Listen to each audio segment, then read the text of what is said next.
கலகலவன சிரி கண்ணில் நீர் வர சிரி.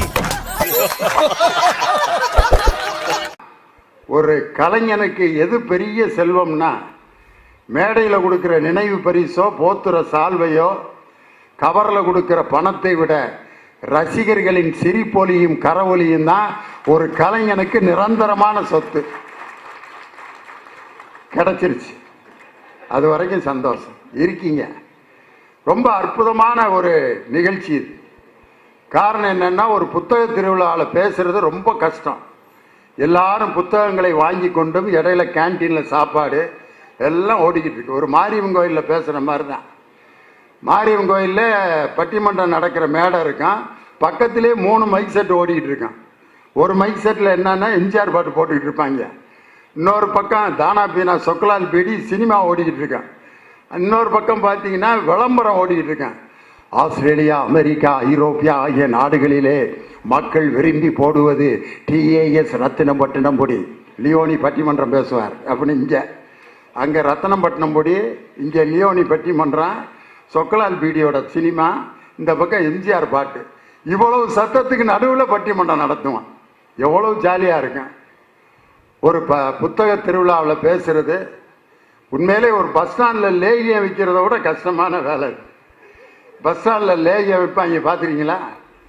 அவன் யாராவது வந்து அந்த லேகியத்தை வச்சுட்டு பேசாமல் இப்படி நின்று விற்றுட்டு போனதை பார்த்துருக்கீங்களா? ஐயா லேகியம் வாங்குங்கள், அதெல்லாம் கிடையாது. அவன் ஒரு மெத்தடு வச்சுருப்பான், பார்த்துருக்கீங்களா? ஒரு சின்ன மைக் ஒன்று வச்சுட்டு அந்த லேகியத்துக்கு ஒரு பில்டப் கொடுப்பான் பாருங்க. நான் நின்று கேட்டு அதை ரெக்கார்டு பண்ணி மனப்பாடம் பண்ணிட்டேன் அந்த டெக்னிக்கை.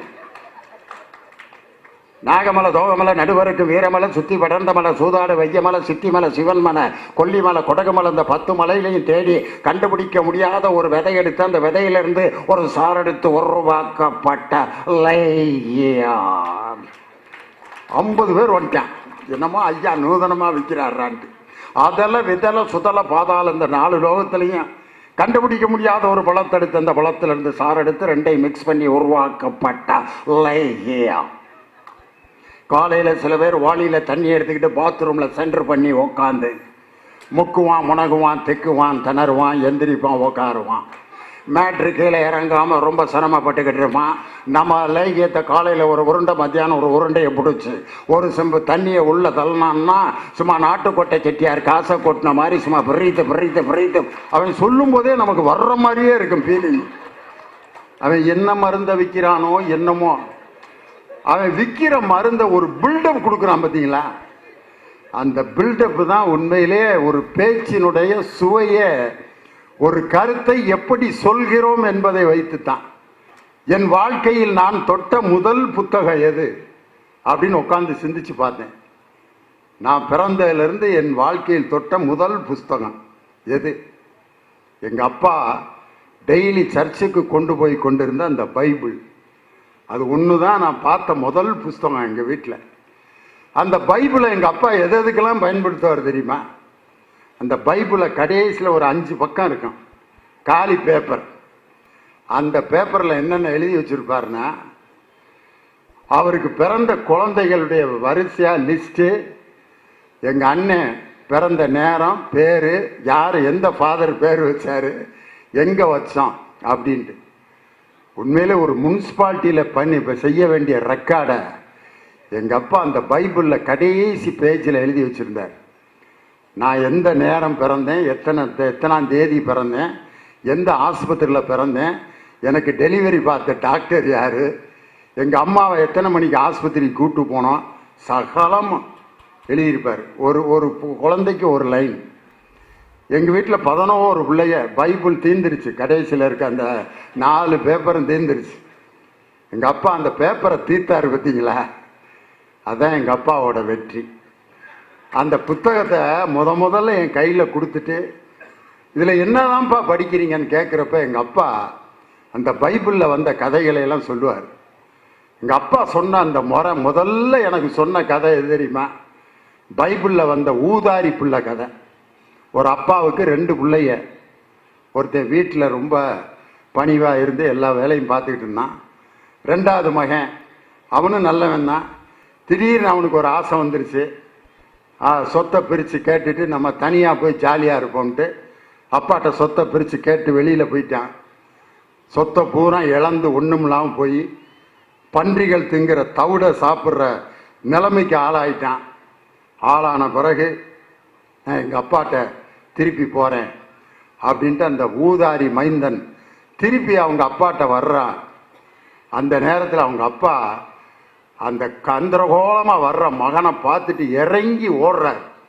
ஓடி போய் அவனை கட்டி பிடிச்சி, செத்து போன என் மகன் மீண்டும் திரும்பி வந்து விட்டான் அப்படின்னு கட்டி பிடிச்சி முத்தம் கொடுத்து, என் மகன் வந்து விட்டான், வீட்டில் இருக்கக்கூடிய கொழுத்த ஆட்டை அடித்து நன்றாக விருந்து சமைத்து எல்லோரும் மகிழ்ச்சியாக சாப்பிடுங்கள் அப்படின்னு சொல்றார். மூத்த மகன் எப்படி இருங்க அவனுக்கு, வாழ்நாள் முழுதும் நான் கிடந்து கஷ்டப்பட்டுக்கிட்டு இருக்கேன், எனக்காக ஒரு நாளைக்கு என்னைக்காவது ஆடு அடிச்சிருக்கியா நீ? இந்த காவாலி பேர் சொத்தை பூரா இழந்துட்டு வந்திருக்கான், அவன் வந்துட்டான்றதுக்காக வீட்டில் விருந்து வைக்கிறிய நீலாம் ஒரு அப்பனா அப்படின்னு கேட்குறான். அப்போ அந்த அப்பா சொல்றாரு, இறந்து போன என் மகன் மீண்டும் கிடைத்து விட்டான், அதனால அதை நான் கொண்டாடுறேன்டா. நீ வாழ்நாள் முழுவதும் இங்கே இருக்கிற சொத்து பூரா உனக்கு தான், நீ என்னைக்கு வேணாலும் கொண்டாடலாம் அப்படின்னு அந்த அப்பா அவன் மேலே பாசமாக அவனை கட்டி பிடித்தார். இறைவன் பாவிகளைத்தான் நேசிக்கிறார் அப்படிங்கிறதுக்காக இயேசு சொன்ன கதைன்னு. இந்த கதை எங்கள் அப்பா சொன்னோன்னே என் மனசில் என்ன பட்டுச்சுன்னா, பேசாமல் ஊதாரி பயலாவே இருந்திருக்கலாம் போல இருக்க, ஓடிட்டு ஒடியாந்துருந்தா நிறைய அன்பு கிடச்சிருக்கான், வீட்டிலே நம்ம நல்லவனாக இருந்தாக்க நம்மளை மதிக்க மாட்டாங்க போல இருக்குன்னு ஒரு எண்ணம் வந்துச்சு. ஆனால் எங்கள் அப்பா சொன்னார், அந்த ஊதாரி பையன் இடையில பட்ட வேதனையை அவன் இதுவரைக்கும் அவங்க அப்பாட்ட சொன்னதாக சரித்திரம் இல்லை, அந்த வேதனையை ஒரு குழந்தை படக்கூடாதுறான்னு. பைபிளில் சொல்லப்பட்ட அந்த கதைகள் தான் முதல்ல நான் தொட்ட அந்த முதல் புத்தகம். அந்த புத்தகங்களில் வந்த கதைகளை எல்லாம் வரிசையாக எங்கள் அப்பா நிறைய சொல்லியிருக்கார். அதில் ஒரு கதை சொல்லுவார், நல்ல சமாரியன். ஒருத்தன் வந்து ஒரு நாட்டிலேருந்து இன்னொரு நாட்டுக்கு பயணம் போகிறான். அவனை கல்வர்களை அடித்து அவன்கிட்ட இருக்க செல்வத்தை எல்லாம் கொள்ளையடிச்சுட்டு அவனை அடித்து அப்படியே குற்றுயிரும் கொலையுருமா போட்டு போகிறாங்க. முதல்ல ஒரு ஞானி வர்றார். அவர் வந்து அப்படியே அவனை பார்த்துட்டு, யாரோ ஒருவன் படுத்து கிடக்கிறான், என்ன நினைத்து படுத்து கிடக்கிறானோ அவனுடைய மனதில் தோன்றும் நினைவுகள் என்னவாக இருக்கும் அப்படின்னு ஞானத்தை வெளிப்படுத்திட்டு போயிட்டார். இன்னொருத்தர் பெரிய சோல்ஜர் வர்றார். அவர் வந்து ஒழுங்காக அவன் குதிரையை ஓட்டி இருந்தால் இப்படி கல்வெளிகளிடம் மாட்டி இருப்பானா அப்படின்ட்டு அவர் கிளம்பி போயிட்டார்.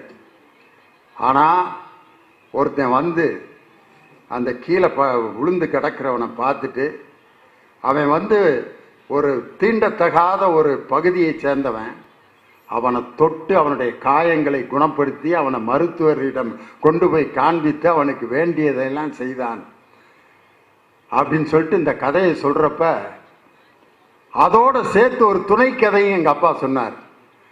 அது என்னன்னா, ரோட்டில் ஒரு கல் கிடக்குது. முதல்ல ஒருத்தர் வர்றார். யாரு? லாயர் வர்றார். அந்த பெரிய கல்லை பார்த்துட்டு லாயர், இபிகோ 304 செக்ஷன் படி இந்த கல்லை நடு ரோட்டிலே யார் வைத்திருக்கிறார்களோ அவர்களுக்கு இந்த தண்டனை வழங்கப்பட வேண்டும் என்று ராஜஸ்தான் ஹைகோர்ட்டிலே 1963ஆம் ஆண்டு ஜூலை 21 தீர்ப்பு வழங்கப்பட்டிருக்கிறார் அப்படின்னு சொல்லிட்டு கல் அங்கேயே தான் கிடக்குது, கிளம்பி போயிட்டார்.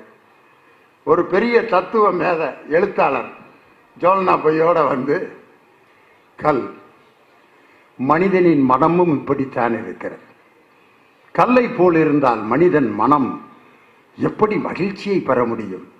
கல்லாக இருக்கும் மனிதன் அவன் மகிழ்ச்சியை பெறவே முடியாதுன்னு தத்துவத்தை ஊத்துட்டு கல் அங்கேயே தான் கிடக்குது. ஒரு அரசியல் தலைவர் வர்றார். இந்த கல் எதற்காக இங்கே கிடைக்கிறது என்றால், எதிர்கட்சிகளின் சூழ்ச்சியால் தான் இந்த கல் நடு ரோட்டிலே கிடந்து கொண்டிருக்கிறது, எனவே எதிர்கட்சியை நான் குற்றம் சாட்டுகிறேன் அப்படின்னு சொல்லிட்டு எதிர்கட்சி மேல பழிய போட்டு கல் அங்கேயே தான் கிடக்குது. ஆனால் ஒருத்தர் மட்டும், ஒரு கண்ணு தெரியாதவர், அப்படியே அந்த குச்சியை தட்டிக்கிட்டே வந்து கல் தட்டுப்பட்டோன்னே அந்த கல்லை தூக்கி ஓரத்தில் போட்டு அந்த குச்சியில் அப்படியே நடந்து போனார். இதில் உண்மையான மனிதன் யார் அப்படின்னா தத்துவ மேதை அல்ல, சட்டம் படித்தவன் அல்ல, மிகப்பெரிய அந்த அரசியல் தலைவன் அல்ல. மக்களுக்கு எது இடையூறாக இருக்கிறதோ அதை அப்புறப்படுத்துவதற்காக கண் தெரியாதவன் செய்த அந்த செயல்தான் இந்த உலகத்தின் இயக்கத்திற்கே காரணமாக இருக்கிறது. இன்னைக்கு நம்ம கார்ல போறப்ப முன்னால இருக்க காரோட கேட்டு சாத்தாம இருக்கும். என்ன செய்வோம் பார்த்துருக்கீங்களா? நம்ம டூ வீலர்ல போனா விரட்டுன்னு விரட்டிட்டு போய் அந்த டிரைவருக்கு பக்கத்தில் அப்படி கிராஸ் பண்ணி அவரு என்ன என்ன அவரு ஸ்பீடு குறைக்காமையா என்ன கேட்டு திறந்துருக்கு உடனே ஓரம் கட்டி அந்த கேட்டை திருப்பி திறந்து சாத்திட்டு போவான். எவனோ கேட்டை திறந்து விழுந்தா நமக்கு என்ன அப்படின்னு அவன் நினைக்கல. ஒரு சாதாரண ஒரு யாருன்னே தெரியாத ஒருத்தன் விழுந்து சாகக்கூடாதுன்னு நினைக்கிற அந்த நினைப்பு இருக்கு பார்த்தீங்களா? இந்த நினைவு தான் இந்த உலகத்தை இன்னும் இயக்கி கொண்டிருக்கிறது. ரோட்ல ஒருத்தன் கீழே விழுந்தா ஒரு 5 பேர் குபீர் இறங்கி என்ன என்ன என்னன்ட்டு அவனை தூக்கி விடுவான். பாக்கெட்ல இருக்க மொபைல் எடுத்து போன போடுறேன், எங்க போன ஸ்கூட்டர் எடுத்து ஒருத்தன் வைக்கிறான், பின்னால வைக்கிறான். காட்சியெல்லாம் நம்ம பார்க்கிறோம். முதலில் நான் தொட்ட அந்த பைபிள் என்ற புத்தகம், அந்த புத்தகத்தில் என் தந்தை எனக்கு சொன்ன அந்த கதைகள் இன்னும் பசுமையா இருக்கு. காலத்தை கடந்து நிற்கும் புத்தகங்களில் நான் தொட்ட பைபிளும் நான் பாடிய பாட்டு புத்தகங்களையும் விட இன்னைக்கு காலங்காலமாக வாழ்ந்து கொண்டிருக்கக்கூடிய ஒரு புத்தகம், இன்னைக்கு தமிழன் என்று நம்ம எல்லாம் பெருமையோடு சொல்லிக் கொள்வதற்கு ஒரு புத்தகம் நமக்கெல்லாம் உத்வேகத்தையும் மகிழ்ச்சியையும் எழுச்சியையும் தருகிறது என்று சொன்னால் தமிழுக்கு முதலில் இலக்கணம் தந்த தொல்காப்பியம் என்ற அந்த அற்புதமான புத்தகம் தான். என்ன தொல்காப்பியத்துக்கு அப்படி என்னையா பெரிய சிறப்பு?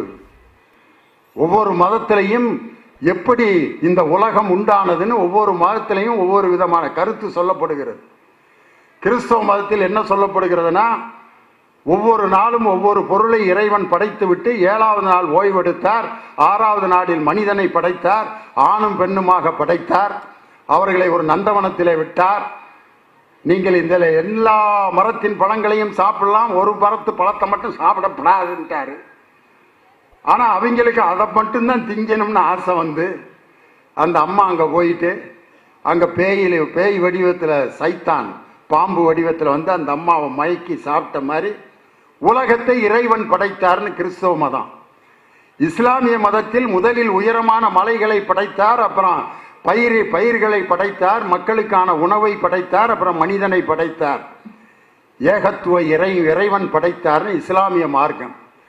ஹிந்து மார்க்கத்தில் பிரம்மன் படைத்தார் அப்படின்னு சொல்லி பிரம்மன் தான் இந்த உலகத்தை படைத்தார் அப்படின்னு ஒவ்வொரு இடத்துலையும் சொல்லும் பொழுது அறிவியல் பூர்வமான சிந்தனையை 3000 ஆண்டுகளுக்கு முன்னால் சொன்ன ஒரு நூல் தான் காலம் கடந்து நிற்கும் தொல்காப்பியம் என்ற அற்புதமான நூல். என்ன சொல்லுச்சு? நீர், தீ, நிலம், காற்று, விசும்போடு 5ம் கலந்த மயக்கம் தான் இந்த உலகம். உலகம் எப்படா உண்டாச்சுங்கிறத சார்லஸ் டார்வின் தியரிக்கு முன்னாடியே ஒரு அறிவியல் பூர்வமான சித்தாந்தத்தை இந்த உலகத்திற்கு தந்த முதல் தமிழன் தொல்காப்பியன் என்ற அற்புதமான ஒரு இலக்கண நூலை தந்தவன். நீர், தீ, நிலம், காற்று, விசும்பொடு 5ம் கலந்த மயக்கம்னு ஒரு வார்த்தையை போடுறான் பாரு. கலவைங்கிறது பிசிக்ஸ், இயற்பியல். மயக்கம்ங்கிறது கெமிஸ்ட்ரி. கலந்து மயங்கின, என்ன அழகான வார்த்தை அது. 2 பேர் லவ் பண்ணா இந்த லவ் என்ன சொல்றாங்கன்னா கெமிஸ்ட்ரி நல்லா ஒர்க் அவுட் ஆயிருக்கும்பாங்க. கெமிஸ்ட்ரி ஒர்க் அவுட் ஆயிருக்கியா? லவ்னா அப்படி இருக்கணும்டாம்மா. லவ் சக்சஸ் ஆச்சுன்னா பயாலஜி. நான் அதுக்கு மேல விளக்கம் சொல்ல விரும்பல. லவ் சக்சஸ் ஆச்சுன்னா பயாலஜி, ஃபெயிலியர் ஆனா ஹிஸ்டரி. அவ்வளவுதான். லவ் நடந்துகிட்டு இருக்கும்போது கெமிஸ்ட்ரி, சக்சஸ் ஆனா பயாலஜி, ஃபெயிலியர் ஆனா ஹிஸ்டரி. ஆனா கலந்த மயக்கம், 5 பூதங்களும் கலந்து மயங்கிதான் இந்த உலகம் உண்டாச்சு அப்படின்னு சொன்னது தொல்காப்பியன் என்ற அந்த கவிஞன் இல்லையா, அந்த இலக்கண நூலை வகுத்த ஆசிரியர் இல்லையா, எப்படிப்பட்ட கண்டுபிடிப்பு! அதற்கு அடுத்து காலம் கடந்து நிற்கக்கூடிய நூல் எது? எத்தனை நூல்களை சொல்வது? திருக்குறளா? ஔவையினுடைய மூதுரை சுருங்க சொல்லி விளங்க வைக்கக்கூடிய அந்த அருமையான வடிவத்தை தந்த முதல் புலவர் ஔவையார் என்ற ஒரு புலவர் தான். எளிமையான வாழ்க்கை தத்துவங்களை ஒரே வரியில, சீரை தேடின் ஏரை தேடு, முடிஞ்சு போச்சா? ஏர் பின்னது உலகம்ன மாதிரி ஏரை நீ பிடித்து உழுதால்தான் இந்த உலகம் சீரடையும்னு சீரை தேடின் ஏரை தேடு. சூதும் வாதும் வேதனை செய்யும். அழகான வார்த்தை. சூது வாது அப்படின்னா என்ன அர்த்தம்? அந்த பிள்ளை கொஞ்சம் சூது வாதே இல்லாத பிள்ளை, அப்புறாணி பிள்ளை அப்படிம்பாங்க. அது என்ன சூது வாது? ஒருவர் மனதில் இருக்கக்கூடிய கெட்டதை மட்டுமே நினைத்து கொண்டிருப்பவர்கள் சூது பிடித்தவர்கள். வாதுனா வாதம் செய்பவர்கள். எல்லாத்துக்கும் வாதம் பண்ணிக்கிட்டே இருப்பேன். அப்பா அவனை 2 மணிக்கு வர சொல்லு. எதுக்கு 2 மணிக்கு வர சொன்னாரு? வர அவர் வர சொன்னா நான் வரணுமா அப்படின்னு விவாதம் பண்ணிக்கிட்டே இருப்பேன். உள்ள நுழைஞ்சு ஒருத்தர் வாங்கன்னா எதுக்கு நம்மளை வாங்கங்கிறேன்? எதுவும் பிளானோட வந்திருப்பானோ? வந்தவனை பூரா சந்தேகப்பட்டுக்கிட்டே இருப்பேன். இதுதான் சூதும் வாதும் வேதனை செய்யும். குற்றம் பார்க்கின் சுற்றம் இல்லை. இதுக்கு மேல ஒரு தத்துவத்தை உலகத்துல வேற எந்த மொழியில யாரு சொல்ல முடியும்? ஔவையார் மாதிரி குற்றம் பார்க்கின் சுற்றம் இல்லை, தீரா கோபம் போராய் முடியும்னார். வாழ்க்கையில எத்தனை விதமான மனிதர்களை பார்க்கிறான். கலில் கிப்ரான் எழுதிய அந்த தீர்க்கதரிசிங்கிற நூல் மெசையா, அந்த நூலினுடைய தமிழாக்கத்தை படிச்சிருக்கேன். அதுல என்ன சொல்றாரு? எந்த வேலையா இருந்தாலும் ரசிச்சு செய்தாங்கிற. இந்த மேடையில் பேசணுமா? ரசிச்சு பேசு. ஓம் பேச்ச நீ ரசி. முதல்ல மேடையில் நான் வந்துட்டோன்னே எவன் கேட்பேன்? நம்ம பேச்செல்லாம் புத்தக திருவிழாவில் பேசுறதும் ஒன்று தான், வெளியில் இழந்த பழம் விற்று பழைக்கிறதும் ஒன்று தான். வெறும் காலி சேராக இருக்குது, இதில் போய் நம்ம அவசியம் பேசணுமாக்க நினைக்கப்படாது. நீ ஆரம்பிடா, உன் பேச்சை கேட்க வருவாங்கடா, ரசிப்பாங்கடா நினைச்சு இந்த மேடையில் நான் ரசிச்சு இந்த மேடையில் நின்னாதான் என்னுடைய பேச்சை மக்கள் ரசிப்பார்கள். நான் ரசிக்கணும். முதல்ல நான் என் பேச்சை ரசிக்கணும், என் தோரணையை நான் ரசிக்கணும், என் ட்ரெஸ்ஸை நான் அப்படி போட்டு அப்படி அப்படின்னா தான் வயிறு கொஞ்சம் பெருசாக இருந்தாலும் நல்லா தாண்டா இருக்கு இல்லையோனி அப்படின்ட்டு பிறப்புன்னா. போலீஸ்காரங்களாம் நிற்கிறாங்க, உட்காந்து சந்தோஷமாக கேட்குறாங்க. ஆசையாக இருக்குது அவங்க கேட்குறத பார்த்தா. அவங்களுக்கெல்லாம் இது மாதிரி நிகழ்ச்சி கேட்குறதுக்கு வாய்ப்பு இருக்குமா? கேட்கலாம்னு நினைக்கிறப்ப எஸ்பி வர்றாரா, டிஎஸ்பி வர்றாரா, ஐசி வர்றாரான்றா. அவங்க கூட போலீஸ் ஸ்டேஷனில் உள்ள நுழைஞ்சோன்னு ஒரு பெரிய கண்ணாடி இருக்கும், பார்த்துருங்களா?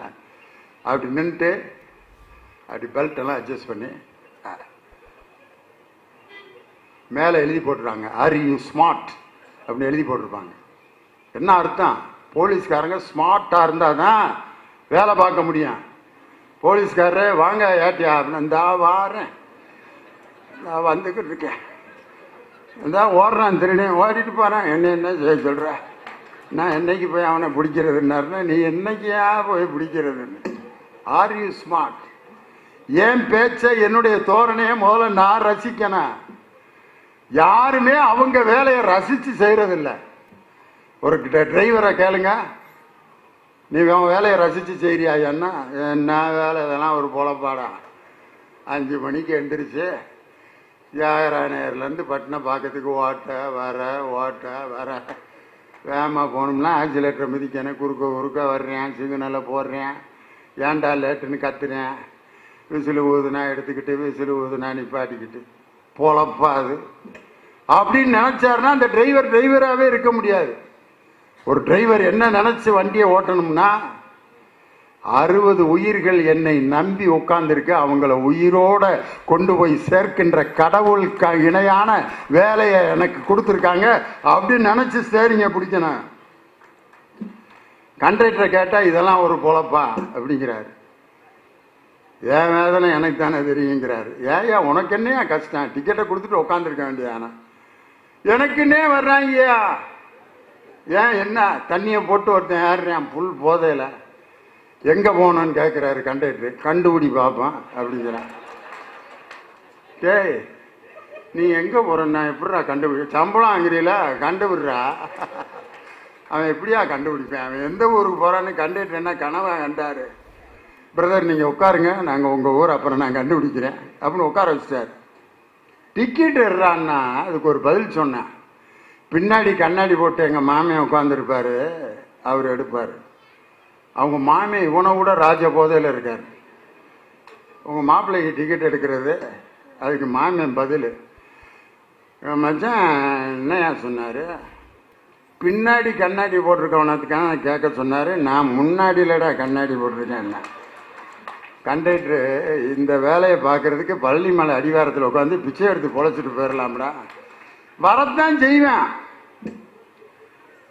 மேடையில் நான் பேசும்போது முன்னால் எல்லாரும் ரசித்து கேட்பாங்கன்னு நினைக்க முடியாது. இங்கே உட்காந்து மொபைல் பார்த்துட்டு இருப்பாங்க, இங்கே உட்காந்து ஃபோனில் ஏன் முன்னாடியே பேசிகிட்டு இருப்பாங்க. முன்னாள் வரிசையில் ஒருத்தர் உட்காந்து போதும் நிறுத்துறா அப்படிங்கிறாரு. அவர் வேற யார்கிட்டயோ சொல்கிறாரு. எனக்கு வந்து என்னையே தான் நிறுத்த சொல்கிறாராக்கண்டு. என்னண்ணே அப்படின்னா, உங்கள்கிட்ட இல்லைண்ணே, நான் அவனை நிறுத்த சொன்னேன், நீங்கள் பேசுங்க. எனக்கு என்ன பேசணுங்கிறதே மறந்து போச்சு. காரணம் எல்லா வேலையிலையும் பிரச்சனை இருக்குது. டிரைவர் வேலையில் பிரச்சனை இல்லையா? 5 மணிக்கு டிரைவர் சாமியை கும்பிட்டு வண்டி எடுக்கிறாரு. பக்கத்தில் அந்த தனி சீட்டில் ஒருத்தன் வந்து உட்காடுறேன். ஃபோன் வருது. டிரைவர் அப்போ தான் ஸ்டார்ட் பண்ணி கிளம்புது. சொல்லுப்பா. எப்பா சொல்லவே இல்லை. டிரைவரு புளியமரத்தில் மோதிட்டானா? மோதி டிரைவரை கூடையில் அழிட்டு வர்றாங்களா? இந்த டிரைவர் என்ன நிலைமைக்கு ஆளாயிருப்பான்னு யோசனை பண்ணி பாருங்க. அவனுக்கு கிளச்சு எது ஆக்சிலேட்டர் எதுன்னு மறந்துருச்சு. வண்டியை நிப்பாட்டிட்டு நான் சிஎல் எழுதி கொடுத்துட்றேன், இன்னொரு டிரைவரை போடுங்கடான்னு. எல்லா வேலையிலையும் பிரச்சனை இருக்கு. பிஹேவியர் ஸ்டடீஸ் இன்னைக்கு என்னமோ படிக்கிறாங்க. ஹெச்ஆர், ஹியூமன் ரிசோர்ஸ் டெவலப்மெண்ட், மனித வள மேம்பாட்டுத்துறை. MBA ஹெச்ஆர் படிக்கிறாங்க என் பையன். ஹெச்ஆரில் என்ன படிக்கிறாரு?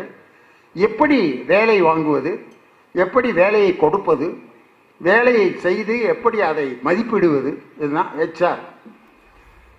ஹெச்ஆருக்கெல்லாம் ஹெச்ஆர் எங்க திருக்குறள் அன்னைக்கு எழுதி வச்சுட்டான். அருமையான ஹெச்ஆர் திருக்குறள். குணம் நாடி குற்றமும் நாடி அவற்றுள் மிகை நாடி மிக்க குழல். பிஹேவியரல் ஸ்டடீஸ்க்கு இதுக்கு மேல ஒரு அழகான வாக்கியத்தை எந்த நூல்லையும் தர முடியாது. குணம் நாடி குற்றமும் நாடி, அந்த உம்முல தான் இருக்கு விஷயமே. ஒரு மனிதனை பார்த்தோன்னா அவன்கிட்ட இருக்க நல்லதை மட்டும் முதல்ல பாடுறா, அதுக்கப்புறம் குற்றங்கள் என்ன இருக்குங்கிறத அப்புறம் பாரு. குணம் நாடி குற்றமும் நாடி அவற்றுள் மிகை நாடி மிக்க குழல். ஒருத்தன் பொண்ணு பார்த்துட்டு நல்ல பொண்ணு வேணான்ட்டான். ஏண்டா சுண்டு விரல் வளைஞ்சிருக்குங்கிற. அட முட்டாப்புல, குடும்பம் நடத்துறதுக்கு சுண்டு விரலாடா முக்கியம். ஏண்டா சுண்டு விரல் வளைஞ்சிருக்குன்னா அழகான பொண்ணை, படிச்ச பொண்ணை வேணான்னு சொல்றியே. அவன் குணத்தை பார்க்காம குற்றத்தை பார்ப்பதால் நல்ல வாழ்க்கையை இழந்துட்டான். நான் ஒரு கல்யாணத்துக்கு போயிருந்தேன். கல்யாணத்தில் தான் இப்போ பெரிய ஃப்ளக்ஸ்லாம் வைப்பாங்க. அந்த ஃப்ளக்ஸு பொண்ணு மாப்பிள்ளையோட படம் போட்டு ஃப்ளக்ஸ் வச்சிருந்தான். மாப்பிள்ளை பார்த்தீங்கன்னா துணிவு அஜித் மாதிரி கெச்சுன்னு, அது மாதிரி வெள்ளை தாடியெலாம் இல்லை, வாலி அஜித் மாதிரி இருக்குண்டாப்புல ஆளு ஜம்மனு. பொண்ணு பார்த்தீங்கன்னா கண்ணங்கரேர்னு கண்ணாடி போட்டு பல்லு லேசாக எடுப்பா அப்படி இருக்கு. போஸ்டரை பார்த்தேன். இவ்வளோ அருமையான பையன், இந்த பொண்ணும் போய் கட்டியிருக்கானே. நான் தான் கல்யாணத்துக்கு தலைமை. நான் அந்த பையனை போய் கேட்டுருவான். விசாரிச்சா 11 வருஷம் லவ் பண்ணியிருக்காங்கண்ணா அந்த 2 பேரும். அந்த பையனை கேட்டுருவோம்டா அப்படின்ட்டு போய், தம்பி எப்புறா இந்த பொண்ணை சப்புன்னு கன்னத்தில் அறையிற மாதிரி ஒரு பதில் விட்டான்.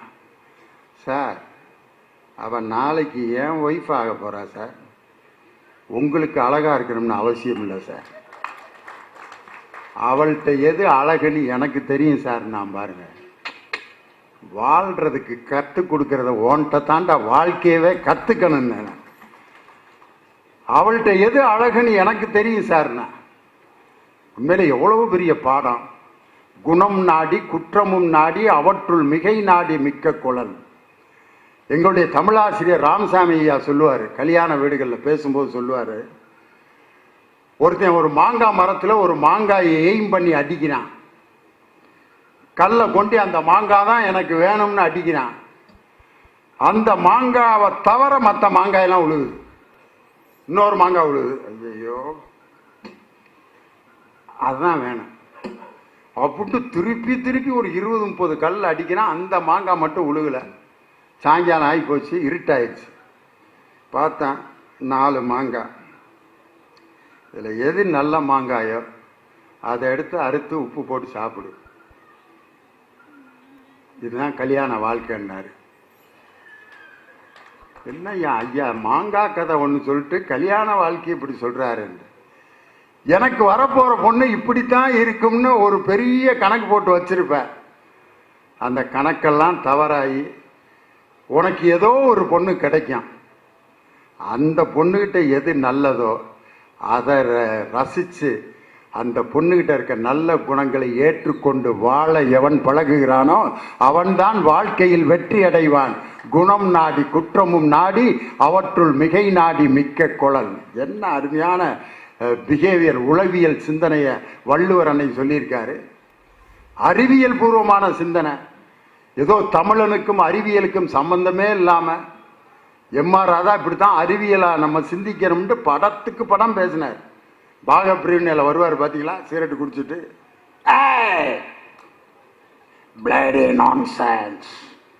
ஃபாரின்ல நீரோவில ராக்கெட்டும் கப்பலும் விட்டுக்கிட்டு இருக்கான். நம்ம பயிலையே அதே நீராவில இட்லியும் கொலா போட்டு செஞ்சு வாயில விடுறான். Son, once upon a time, எவன்டா நான் சொல்றத கேட்டான். Bloody nonsense. என்னடா நான் பேசுறது எவனா வந்து கேட்குறான் அப்படிம்பாரு. ஃபாரின்ல நீராவிலே ராக்கெட்டும் கப்பலும் விடுறான். நம்ம பயிலையே அதே நீராவில இட்லியும் கொலா போட்டும் செஞ்சு வாயில விடுறான்னு சயின்ஸுக்கும் தமிழனுக்கும் சம்பந்தம் இல்லைன்னு நினைச்சு எம்ஆர் ராதா அன்னைக்கு டயலாக் சொன்னார். ஆனால் திருவள்ளுவர் ஒரு திருக்குறள்ல எப்படிப்பட்ட சயின்ஸை சொல்லியிருக்கார் தெரியுமா? வெள்ளத்தனைய மலர் நீட்டம் மாந்தர்தம் உள்ளத்தனையது உயர்வு. வெள்ளம் எவ்வளவு உயரத்துக்கு இருக்கிறதோ அந்த அளவுக்கு ஒரு மனிதனுடைய உள்ளத்தின் அளவுதான் அவன் வாழ்க்கையின் மகிழ்ச்சியை தீர்மானிக்கும். கீழே இருந்து வரக்கூடிய அந்த தண்டானது வெள்ளத்தின் உயரத்துக்கு சமமாக இருக்கும்னு அன்னைக்கே எழுதிட்டார். ஆனா இந்த தாவரவியல் சிந்தனையை 18ஆம் 19ஆம் நூற்றாண்டில் தான் அலெக்சாண்டர், இசபெல்லா என்ற 2 அறிவியல் அறிஞர்கள் தண்ணீரின் ஆழத்திலிருந்து தண்ணீரின் மட்டம் வரைக்கும் அந்த தண்டு உயர்ந்து அந்த தாவரத்தை வளர்த்தெடுக்கும்ங்கிற அறிவியல் கண்டுபிடிப்பார் 18ஆம் நூற்றாண்டில் தான் தாவரவியல் வல்லுநர்கள் கண்டுபிடித்தார்கள். ஆனால் 2000 ஆண்டுகளுக்கு முன்பே வெள்ளத்தனைய மலர் நீட்டம் மாந்தர்தம் உள்ளத்தனையது உயர்வு என்று உலகத்திற்கே அறிவியலை கற்றுக் கொடுத்த நம் பாட்டன் திருவள்ளுவருடைய அந்த அறிவியல் சித்தாந்தம் நமக்கு காலத்தை தாண்டி நிற்கக்கூடிய நூல் இல்லையா? மக்கள் படிப்பதற்கான திட்டங்கள் நிறைய தீட்டப்பட்டு கொண்டிருக்கிறது. ஆனால் இன்னைக்கு அந்த தமிழுக்கான அந்த சுவையை, தமிழின் பண்பாட்டை, தமிழ் மொழியின் அழகை, இன்று மக்கள் தமிழ் இசையின் சுவையை இன்று மக்களுக்கு அறிய தருகின்ற அந்த முக்கியமான நிகழ்வுகள் தொடர்ந்து இன்னைக்கு நடக்கணும். காரணம், முதலில் ஒரு இசை நிகழ்ச்சியில் கம்பீர நாட்டை என்ற ராகத்தில் தான் பாடலை தொடங்குவார். பெரிய புராணத்தில் சிவபெருமான் அடியெடுத்து கொடுத்த அந்த பாடல் கம்பீர நாட்டையில் தான் பாடப்படுகிறது இன்னைக்கு வரைக்கும். உலகெல்லாம் உணர்ந்தோதற்கரியவன் நிலவுலாவிய நீர்மலிவேணியன் அழகிற் சோதியில் அம்பலத்தாடுவான் மலர் சிலம்படி வாழ்த்தி வணங்குவோம். உலகெல்லாம் உணர்ந்தோதற்கரியவன். பெரிய புராணத்துக்கு முதல் அடியை சிவபெருமான் எடுத்து கொடுத்துருக்காருன்னா சிவபெருமானுக்கு தமிழ் தெரியாதா? தமிழ் தெரியாமையா உலகெல்லாம் உணர்ந்தோதற்கரியவன்கிற வரியை எடுத்து கொடுத்துருப்பாரு? அந்த கம்பீர நாட்டைங்கிற ராகம், அந்த ராகம் எங்கே தோன்றியதென்றால் குறிஞ்சி நிலத்திலே நட்டபாடை என்று குறிஞ்சி மக்கள் பாடிய அந்த ராகம்தான் இன்று கர்நாடக சங்கீதத்திலே கம்பீர நாட்டையாக மாறி தமிழ் இசைதான் கர்நாடக இசைக்கு ஆதாரம் என்பதை இன்று தமிழ் அறிஞர்கள் மெய்ப்பித்திருக்கிறார்கள். கம்பீர நாட்டைங்கிற ராகம், அந்த ராகம் நிறைய சினிமா பாட்டில் வந்திருக்கு. நறுமுகையே நறுமுகையே நீ ஒரு நாழிகை நெல்லாய், அந்த பாட்டு. ஐயங்காறு வீட்டு அழகே, கம்பீர நாட்டை.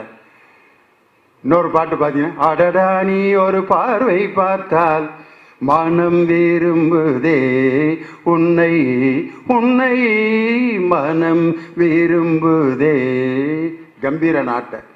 இந்த கம்பீர நாட்டை நட்டபாடை என்ற குறிஞ்சி மக்கள் பாடிய அந்த தமிழ் இசையினுடைய வரலாற்றில் வந்ததுதான். தமிழ்தான் உலகத்திற்கு எல்லாவற்றிற்கும் ஆதாரம் என்பது இன்று நிரூபிக்கப்பட்டு கொண்டே இருக்கிறது. ஒரே ஒரு சம்பவத்தை நான் சொல்றேன்.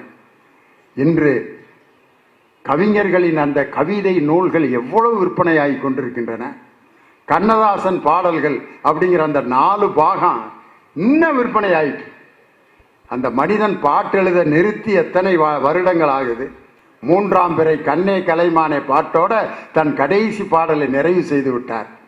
ஆனால் இன்னைக்கு வரைக்கும் கண்ணதாசன் பாடல்களின் தொகுப்பு இன்னைக்கு வரைக்கும் விற்பனை ஆகிட்டு இருக்கு. காரணம், வாழ்க்கையையும் இலக்கியத்தையும் எளிமைப்படுத்தி பாடினார். நம்ம செந்தூரான் ஐயா சொன்ன மாதிரி, நதியின் பிழை என்று நறும் புனல் இன்மை, பதியின் பிழை என்று பயந்து நம்மை புறந்தால், மதியின் பிழை என்று மகன் பிழை என்று செய்த விதியின் பிழையே அப்படின்னு எதுல கம்பராமாயணத்தில் வரும்.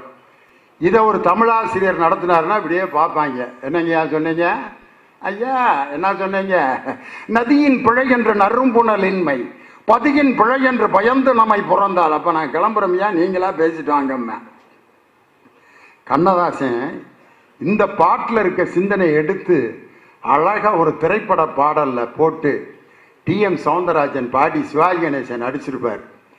நதி வெள்ளம் காய்ந்து விட்டால் நதி செய்த குற்றம் இல்லை, விதி செய்த குற்றம் அன்றி வேறு யாரம்மா, மனிதனம்மா மயங்குகிறேன், தவறுக்கு துணிந்த மனிதன் அழுவதில்லையே, தவறியும் வானம் மண்ணில் வீழ்வதில்லையே, நல்லவர்க்கெல்லாம் சாட்சிகள் 2, ஒன்று மனசாட்சி ஒன்று தெய்வத்தின் சாட்சியம்மா, நம்பிக்கை வைத்தே கல்லையும் பார்த்தால் உண்மைக்கு சாட்சியம்மா, அதுதான் உள்ளத்தின் சாட்சியம்மா, அதுதான் உண்மைக்கு சாட்சியம்மா.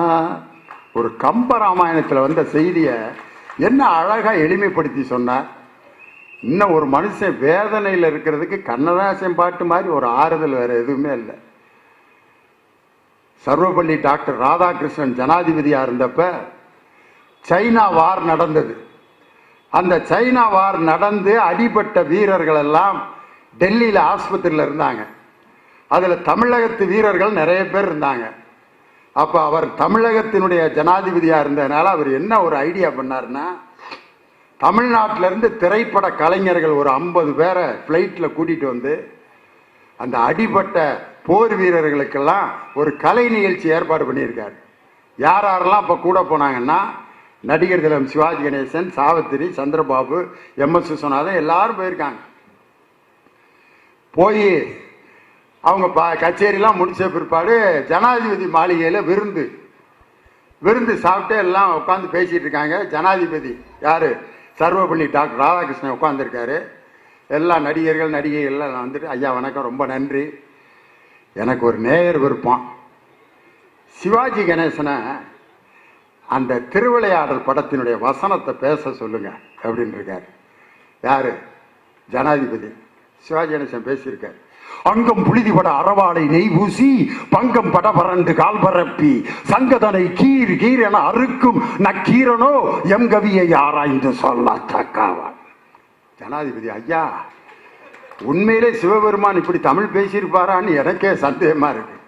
சிவபெருமான் அப்படியே உயிரோடு கொண்டு வந்த ஒரு அற்புதமான நடிகர் திலகம் சிவாஜி கணேசன் தான்ட்டு அந்த ஜனாதிபதி எந்திரிச்சு கைதட்டி இருக்காரு. இதை பார்த்தோன்னா சந்திரபாபு அங்கே போயிருக்காரு. நீங்கள் ஒரு பாட்டு பாடுங்க அப்படின்னு இருக்காரு சந்திரபாபு. என்ன பாட்டுன்னு கேட்டிருக்காரு. யார? ஜனாதிபதிய. அவர் என்ன வேதனையில் இருந்தாரோ, பிறக்கும் போதும் அழுகின்றாய் அப்படிங்கிற பாட்டை பாடுங்க. அவன சந்திரபாபு அவர் குரல்ல, பிறக்கும் போதும் அழுகின்றாய், இறக்கும் போதும் அழுகின்றாய், ஒரு நாளேனும் கவலை இல்லாமல் சிரிக்க மறந்தாய் மானிடனே. அன்னையின் கையில் ஆடுவதின்பம், கண்ணியின் கையில் சாய்வதும் இன்பம். தன்னை அறிந்தால் உண்மையில் இன்பம், தன்னலம் மறந்தால் பெரும் பேரின்பம், பெரும் பேரின்பம். பிறக்கும் போதும் அழுகின்றாய், இறக்கும் போதும் அழுகின்றாய் அப்படின்னு பாடணுன்னா ஜனாதிபதி இதே உங்களை மாதிரி அவரும் கைதட்டிருக்கார். உடனே சந்திரபாபு போய் அவர் மடியில் உட்காந்து, யாரு? ஜனாதிபதி மடியில். பக்கத்தில் 15 மிலிட்டரிக்காரங்க நின்றுட்டு இருக்காங்க.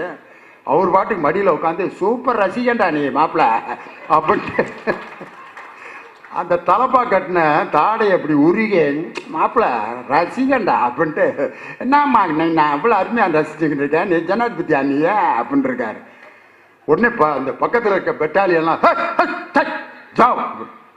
ஜனாதிபதி கொஞ்ச நேரம் உட்காந்துருக்கிட்ட விடுங்க, நான் பார்த்துக்கிறேன். ஒரு கலைஞனை மடியில் சுமப்பது ஒரு ஜனாதிபதிக்கு மகிழ்ச்சியான விஷயம் அப்படின்னு சொல்லி ஒரு ஜனாதிபதியே ஒரு கலைஞனை மடியில் சுமந்தார். இதை வனவாசத்தில் கண்ணதாசர் எழுதியிருக்கிறார். ஒரு புத்தகத்தில் படிக்கும் பொழுதுதான் அந்த கவிஞரோட நம்மெல்லாம் நேரடியாக பேச முடியும். மெல்லிசை மன்னர் MS விஸ்வநாதன் அவருடைய இசையில் எம்பூட்டு பாட்டு.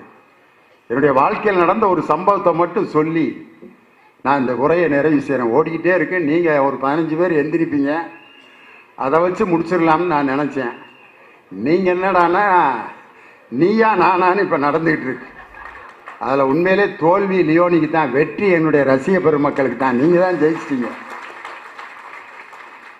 மும்பையில் நடந்த ஒரு நிகழ்ச்சி, TM சௌந்தரராஜனுக்கு மும்பை ரசிகர்கள் பாராட்டு விழா.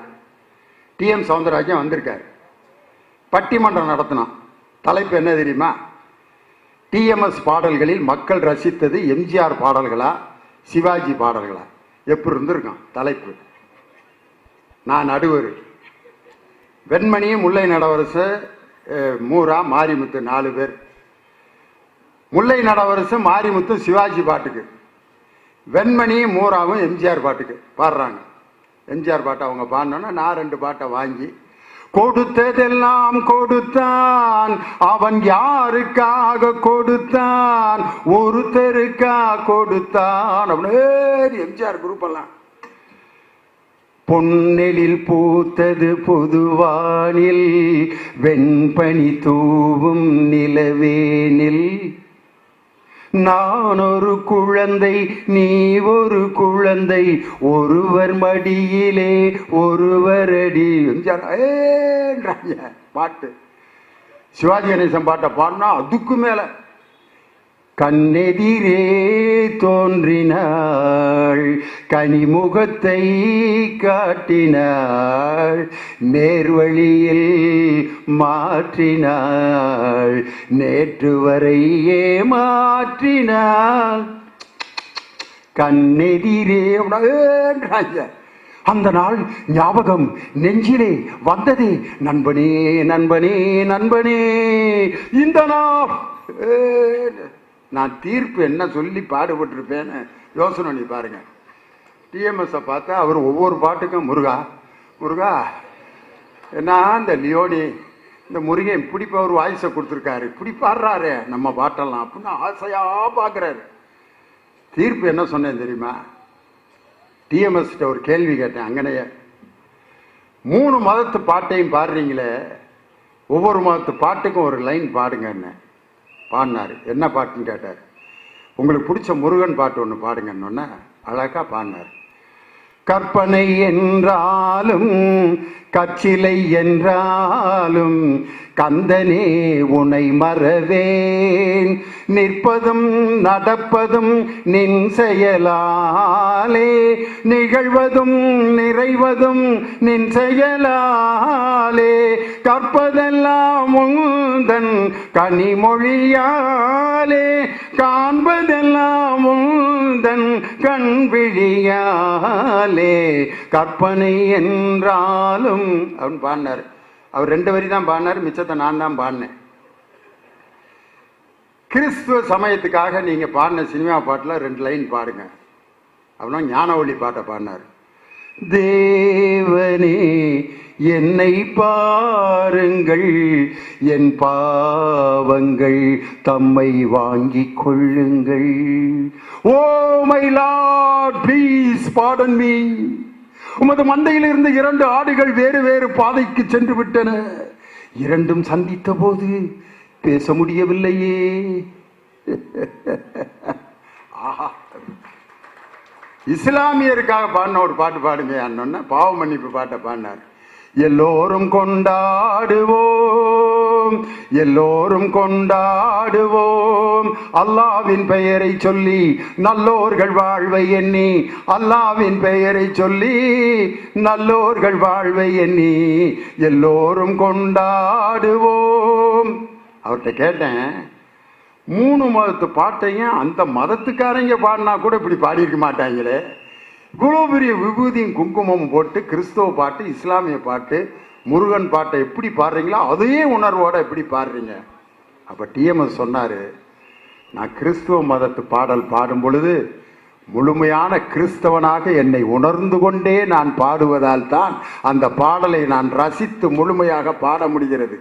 இஸ்லாமியனாக நான் முழுமையாக உணர்ந்து கொண்டு பாடுவதால் தான் இஸ்லாமிய பாடல்களை என்னால் பாட முடிகிறதுன்னார். அதை வச்சு தான் தீர்ப்பு சொன்னேன். எம்ஜிஆர் பாடல்களாக இருந்தாலும் சிவாஜி பாடல்களாக இருந்தாலும் ஜாதி மதத்திற்கு அப்பாற்பட்டு தமிழன் என்ற உணர்வை உண்டாக்குகின்ற டிஎம்எஸ்னுடைய பாடல்கள் தான் மக்கள் ரசித்தார்கள்னு தீர்ப்பு சொல்லி கலந்துக்கிட்டேன். எம்ஜிஆர்னு சொல்லியிருந்தா சிவாஜி ரசிகர்கள் புழிஞ்சிருப்பாங்க, சிவாஜி ரசிகர் பாட்டுன்னு சொல்லியிருந்தா எம்ஜிஆர் ரசிகர்கள் உரிச்சிருப்பாங்க. இப்படி தப்பிச்சேன் நான். இதில் என்ன ஒரு செய்தினா, உண்மையிலே நமது திராவிட சித்தாந்தம் என்பது இன்று நாம் தமிழர்களுக்கு தேவையாக இருக்கின்ற முக்கியமான ஒரு சித்தாந்தம். தமிழ் மொழியை பாதுகாக்க வேண்டிய முக்கியமான காலகட்டத்திலே வாழ்ந்து கொண்டிருக்கிறோம்.